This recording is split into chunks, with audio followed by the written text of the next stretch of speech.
God as mentor. He allows himself to be found.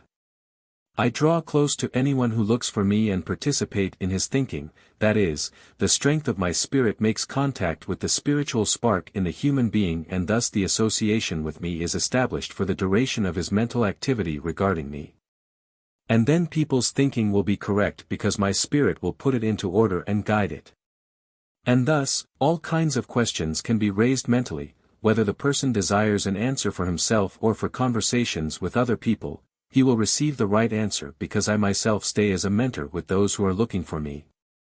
But I truly know best to what extent people strive towards me and therefore I consider every person differently, depending on his desire and the compliance with the conditions which enable the working of my spirit. And it will often seem as if I treat people unfairly if the effort of one person is not outwardly noticeable to his fellow human beings. Yet someone who withdraws into solitude need not display his striving. However, it will be easier for him to make contact with me, and he can therefore be a diligent student of mine, whereas his fellow human being is incapable of looking inwards due to lack of practice and is therefore not able to hear my gentle voice. In that case his connection with the world is still too strong and this obstacle has to be removed first if someone wants to find me and hear my voice. The spirit within the person is not interested in the world, it only seeks contact with the Father Spirit.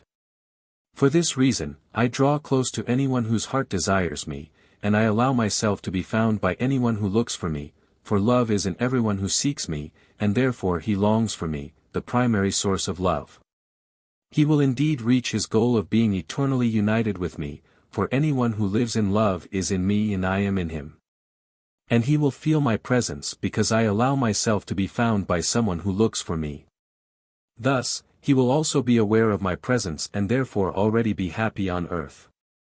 From this time on the world has nothing to offer him anymore because he desires different goods, gifts offered to him by my love in the form of words which he either perceives mentally or audibly and which are the most precious gift he can receive on earth because they originate from the spiritual kingdom, because it is my voice he hears, the voice of the Father who speaks to his child.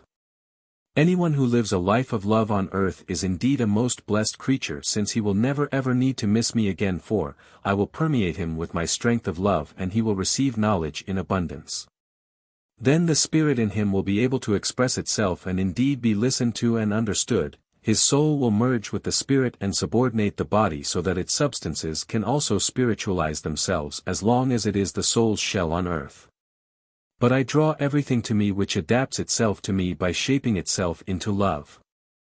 There will be no more separation, no gulf between the person and me once he lives a life of love.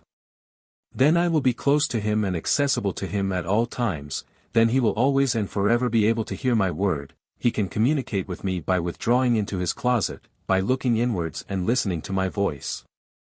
He will no longer need to look for me for he has found me and will not distance himself from me again because my proximity makes him happy, because my word is the greatest bliss for him and because an abundance of strength and light pour into him and testify to my presence. Seek, and ye shall find, knock, and it shall be opened unto you. Communicate with me mentally and you will hear my answer, you will mature and safely reach the goal of blissful union with me. Amen.